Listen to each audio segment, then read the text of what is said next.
Welcome to Real Estate Investing Abundance, the show for busy, fulfilled professionals like you to learn how to develop financial independence built on solid, passive real estate investments. Now, here is your host, Dr. Alan Lomax. Hello, enlightened investors. Welcome back to Real Estate Investing Abundance. I'm your host, Dr. Alan, and I am so delighted to be with you today as we have a topic that I know is of great interest to all of you investors and entrepreneurs out there who are building your businesses. Today, Mischa Zvegintzov is here to help us understand how to use podcasts to do that. So we're going to look at the power of podcast guest speaking to grow our real estate entrepreneurs.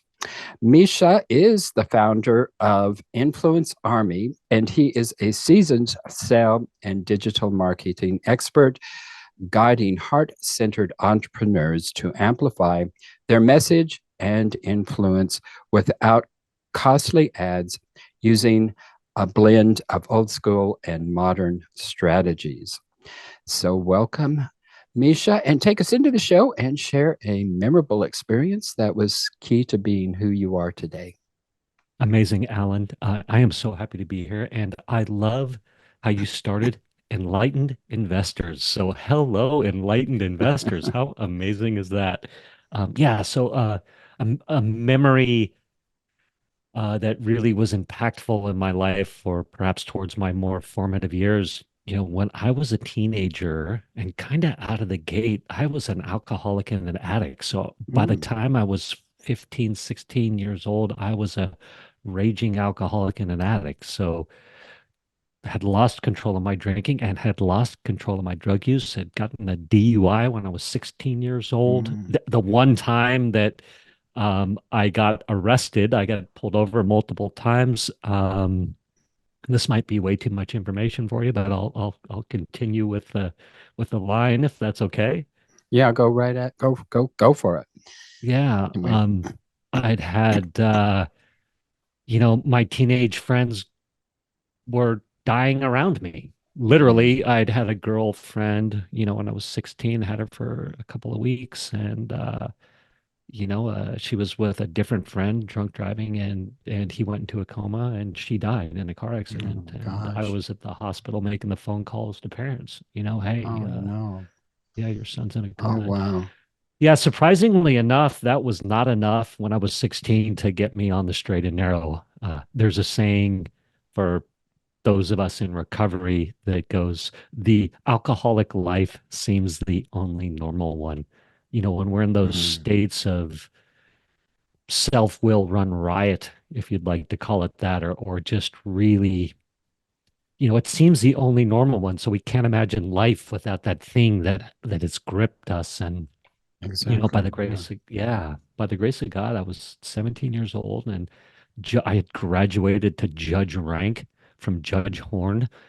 Judge Horn was the judge that gave you probation. So, I went from 1 year probation, 2 year probation, 3 year probation, and I graduated to judge rank. This is back in Jackson Hole, Wyoming in the mid 80s, 1986, actually. And Judge Rank says, "Hey, Misha, you can go to jail for 6 months or you can go to treatment." And, by the grace of God, as I like to say, I chose treatment. I had that moment of clarity of this is how my life is going to unfold if I continue down that destructive path. And yeah, again, I just was inspired for recovery, sobriety.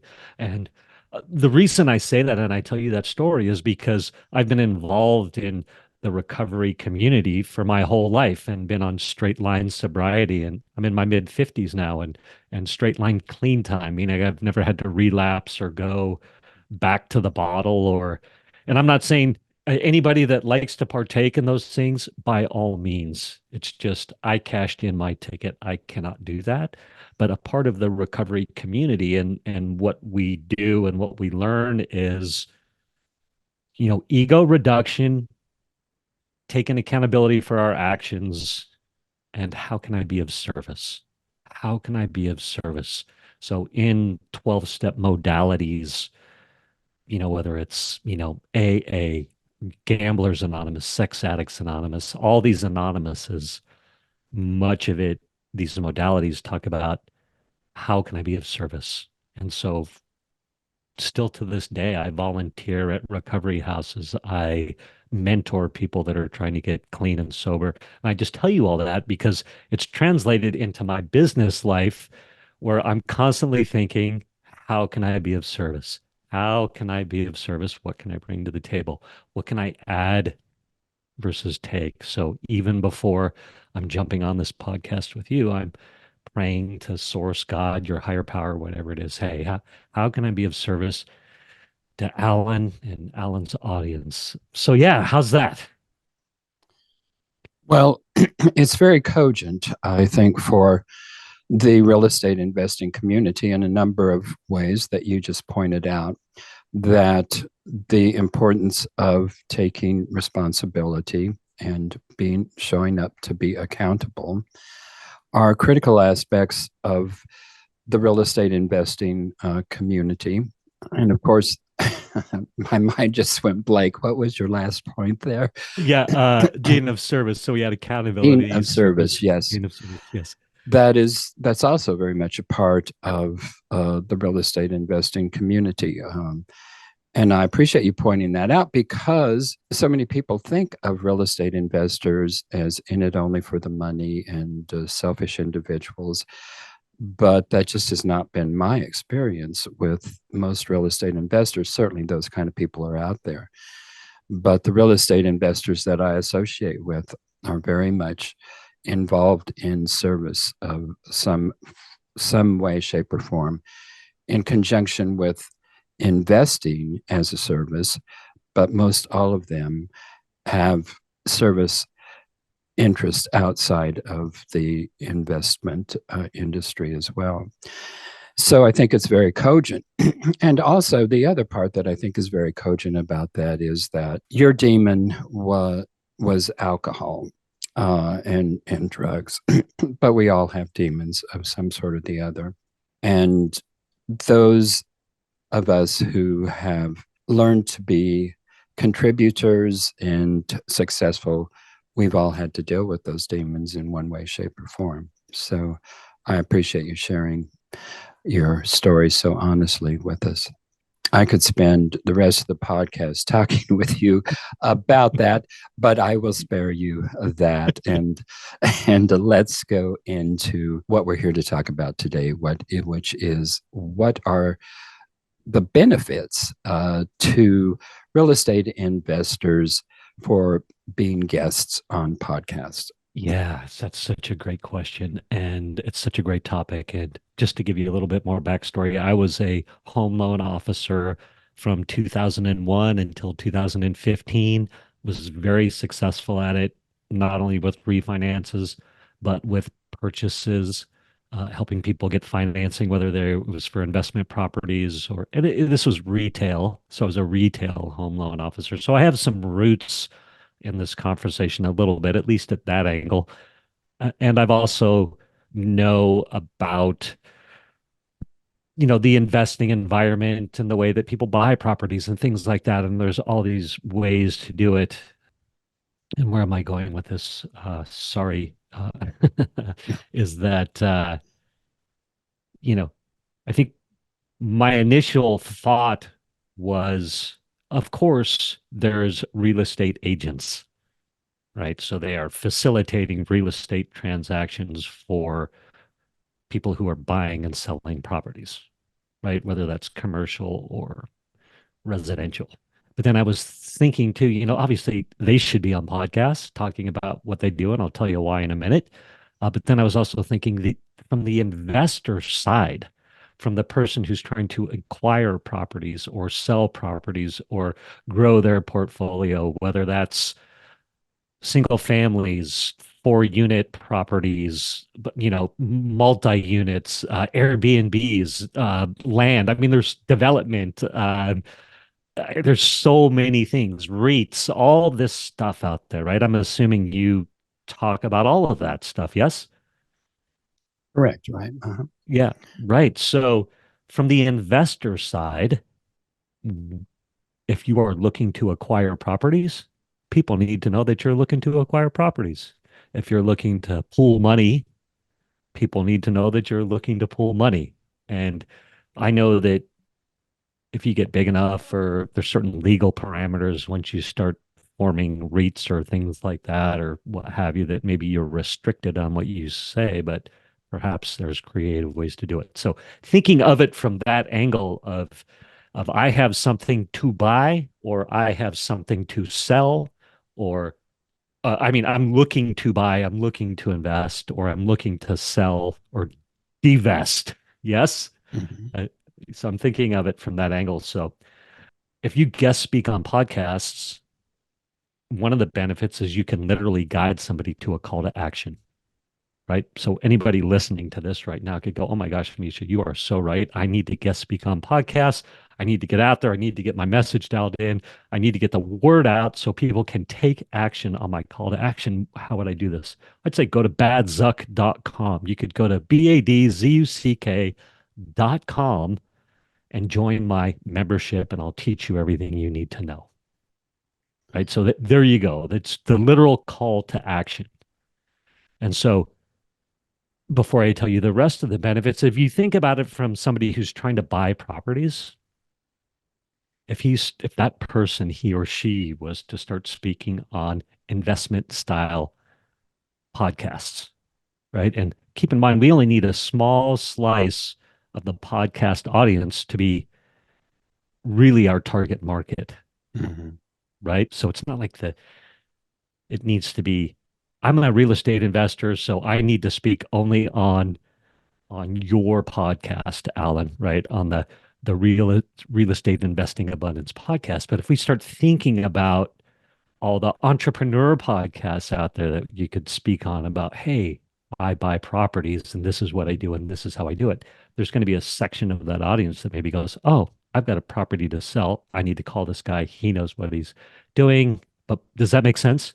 Mm-hmm. Right? Absolutely. Yeah. Yeah. And ask a question. I don't mean to go on and on, but if you have a question at this point, I want to give you space to answer any questions. But I've got a bigger list, so I'm going to keep going. Well, let's go on here. So, how do we find the perfect podcast Yeah. So to guest on?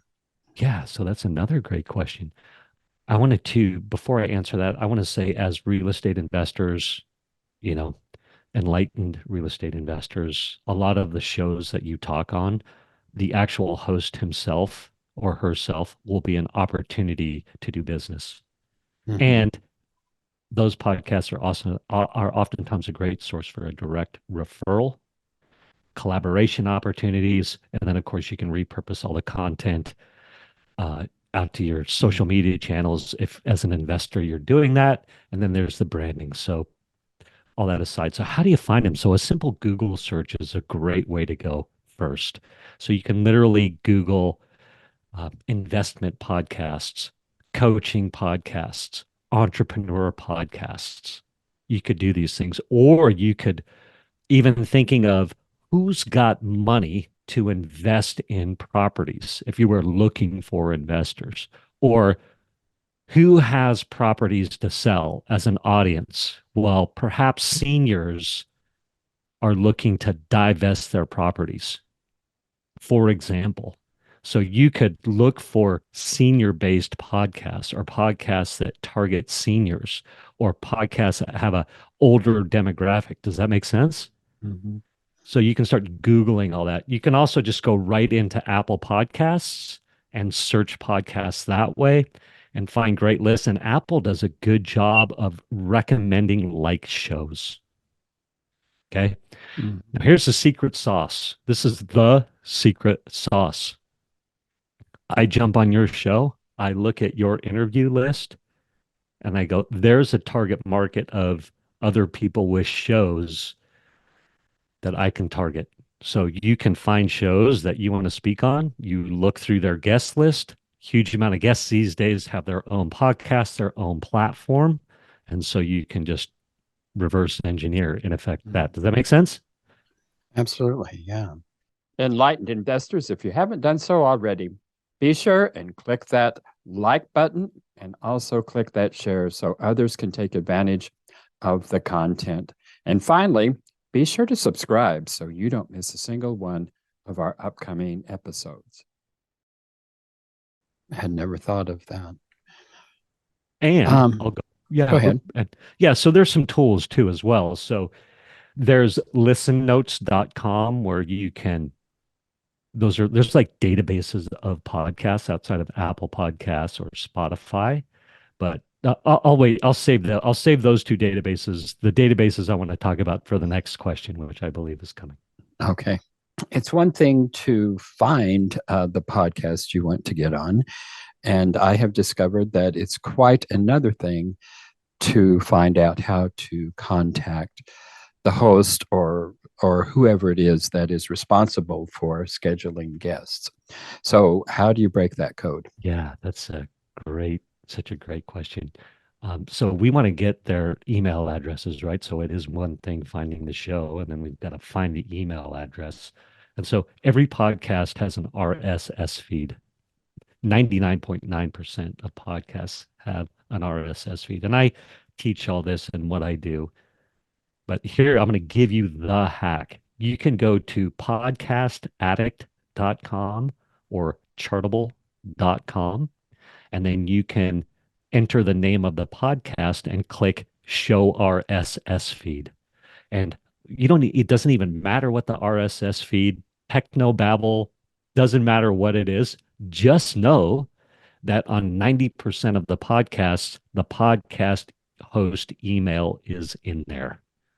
So you can literally go to Podcast Addict or Chartable, type in the name of the podcast, click on show RSS feed, or it says RSS feed or something like that, and then scroll down a little bit, bam, there's the email address. Great way to find it. Another is, because a lot of times they're not there or it's a bad email address, next thing I do is I go to their Facebook page. So a huge amount of podcasts have an associated Facebook page, or it might be not even associated with the podcast itself, but the host has a business and a Facebook page, right? Mm-hmm. And 90% of the time there's an email there. Next and last is you go to their YouTube channel and you click show info and you click the little box that says I'm not a robot, and bam, there's their email address. So there's 3 free ways to get email addresses right there. And you can get more podcasts and email addresses than you know what to do with. Okay. Well, that is wonderful information. So finding the show, finding the email, that is probably 90% of the battle. But then once we've got all of that, how do we appropriately contact the host? Yeah, it's such a great question. So let me go to, you can keep it as simple as you want or make it as complex as you want. Okay. And so I'm going to give everybody a super simple template to use right now. Hold on a second. Where'd it go? Okay. So literally, this email has gotten me on podcasts. I can't remember the email I sent to you, but you don't have to have an idea for your topic. You don't have to know what you're going to say. You don't need to know anything. Anybody listening right now as an investor can start inviting themselves onto shows to talk about what they do and what they're looking for. And it literally says, hi, blank. I found your podcast, and you have a great show. Are you looking for an interesting guest to be on the show? If so, what are the next steps? Thanks, Misha. I have gotten on more podcasts than I can count, sending out that simple little introduction. So super simple, right? And 1 out of 10 people are going to reply to that. They're going to either say, there's going to be no reply. So you literally just send the same email again, and then they generally will reply. Or 2, they say yes, or yes, and follow these steps, like fill out my page or answer these questions, or what do you want to speak on? Well, then you can worry about what you want to speak on. Or the answer is no. And if they say no, you can say, well, great. Why do you want to be on my podcast? Or will you sell advertising? Or you want to talk about investing? I don't know. Does that make sense? Sure. Yeah. Yeah, yeah. Um, What was the question too? Where was I going? Sorry. well, that was, yeah, that answers the question. So, I mean, so how do we appropriately contact them? Most people I talk to make that a much more complicated process than that, but you have found that very simple email request to be successful most all of the time, and it has gotten you great results. Well, that's good information. So is there, you say you use that most of the time. Are there other approaches that you use? Absolutely. Yeah, I start with that. I always start with that. And so let me tell you, the great thing about starting with that is you start creating engagement with podcast hosts and they start telling you what they want to talk about, or you start hearing the objections. You start the dialogue so you can take notes moving forward, right? So Mhm. you could say, hey, are you looking for a guest? Someone says, yes. What's your idea? And then you go, uh-oh, I got to come up with an idea. So you come up with a quick idea related to their podcast, Mhm. right? And they Right. go either yes or no, or yes, well, what about this? Or right. So you start to learn. Mhm. Sometimes they'll say yes right away, and you come up with an idea and you throw it at them, and they go, great, let's schedule the show, right? But it's the process of learning. So Mhm. that's just an easy way to get started and start getting booked on shows. I don't do that so much anymore, but it's always a fallback. If I get frustrated, I'm like, let's go back to keeping it simple, right? Yeah. So now I use a little bit of AI to help generate my emails. So there's a Mhm. tool, and I can put the link, or I'll give you the link. It's called PitchDB. That is a database of 4 million podcasts. And if you use my affiliate link, it's who I partner with because I like to keep it even simpler. Mhm. You get 20% off for it's a monthly service, but in effect, it's a database of 4 million podcasts and super easy to search for podcasts. You put your profile in there, who you want to speak to, a little bit about what you do, and then it with the AI, Mhm. when you tell it what podcast you want to send the email to, creates a very cool pitch Mhm. authentic to who you are. So it makes it really easy. Sometimes as I'm going along, because I'm always finding podcasts I want to speak on outside of like take time blocking searching podcasts, I'll across a podcast and go, oh, I want to speak on this podcast. And here's a great topic. So you can quickly type up an email and send it over. So that's another way to do it. I think I'm answering your question. Yeah. Yeah, wonderful information there. So we're getting close to the end of our show here, but you have a call to action, and I want you to share that with our audience here momentarily. But just give us an idea here. What are the best kinds of calls to action? Yeah. Straightforward to the point and be prepared to say it. So you say, hey, Misha, where can my customers find you? Or where can my audience find you? Anybody who likes what you're talking about, where can they learn more? Okay. Well, depending on that gives me an opportunity to be strategic in guiding people somewhere. So I have a few calls to action. You can always say, "Oh, you can find me on Facebook and message me if you want." I Mhm. think that's kind of weak. I'd rather I mean, it's not weak. It's just maybe not as focused as we'd like it to be. Depends on our Mhm. strategy. How about that? But I could go, for example, hey, anybody who's listening who wants to know how to execute a profitable and successful podcast tour can go to guestingguide.com. You can go to guestingguide.com, download the podcast guesting guide, and you can execute on everything that we talked about, and it's free, right? So that's pointed, it's free. I get to collect their email. Perhaps I have an offer going on. So for example, right now I've reopened the doors to what I have. It's called the Influence Army. It's a membership where I coach and teach people how to guest speak on podcasts. And so let's say I'm promoting that. I could say, hey, go to badzuck.com, badzuck.com. I've reopened the doors to my Influence Army. Now's your chance to join before I close the doors again. So you see how I'm very strategic. It's pointed. I've got something created. Hopefully it adds value. I'm thinking as real estate investors of all types, oh my gosh, you could have prospectuses or you could have tips on or how to sell or whatever it is. You could have so many cool things, but have something that you can point someone to, get a cool URL, go register a cool URL like badzuck.com. It's great. What does that mean? Doesn't you remember it? That's what it means. Yeah. Or guesting guide. So anyway, sorry. So, so enlightened investors, that is his actual call to action, and that is guestingguide.com. And that, of course, will be in our show notes. So tell us, what kind of stories should we be sharing with the podcast audiences? Such a great question. So I have what's called my Story Bank Get Your Stories Together framework, my 3-part story collecting worksheet, so you can tell the right stories at the right time to capture your audience's attention and inspire them to action. And really what it is you're cataloging your stories, your life stories. You set up your story arcs of your life. I have the recovery years, which you spoke to. You asked me a question. That story was ready for me to go.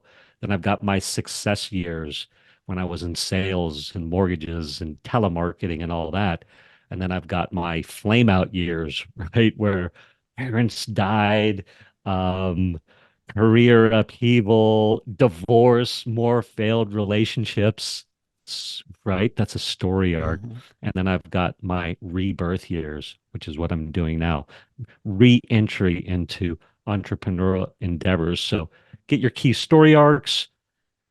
And then within those story arcs, you want your own personal stories, your impactful people stories. So those are the people that you meet, your mentors.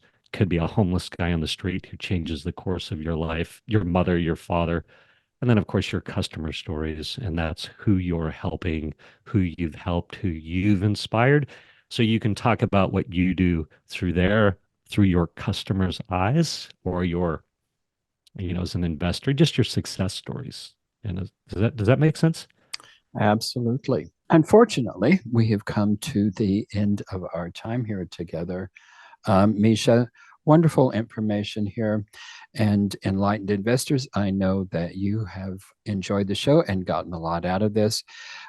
Go to Misha's site and take advantage of the free opportunities that he is offering out there.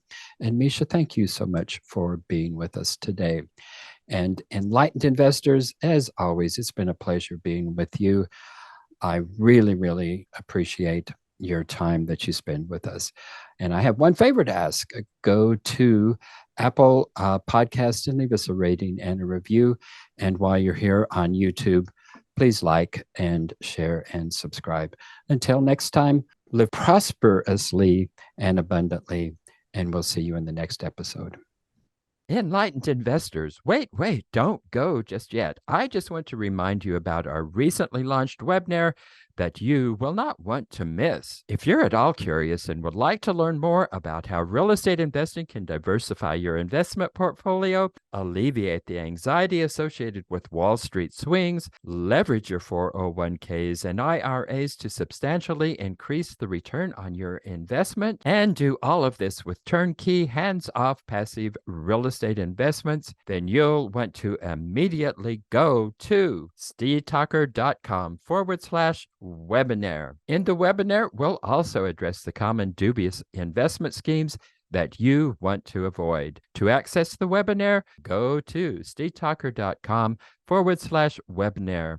I look forward to seeing you in the webinar. Thank you for tuning in to Real Estate Investing Abundance, brought to you by Steed Talker Capital. a company working for passionate professionals like you to develop financial independence built on solid, passive real estate investments. As part of our efforts to make the world a better place, Steve Talker Capital contributes to activities and organizations committed to better understand the equine. These endeavors attempt to enhance the human treatment of horses worldwide. Steve Talker Capital, working for a world where all creatures, great and small, flourish abundantly. For resources to develop your financial independence, connect with us at stevetalker.com.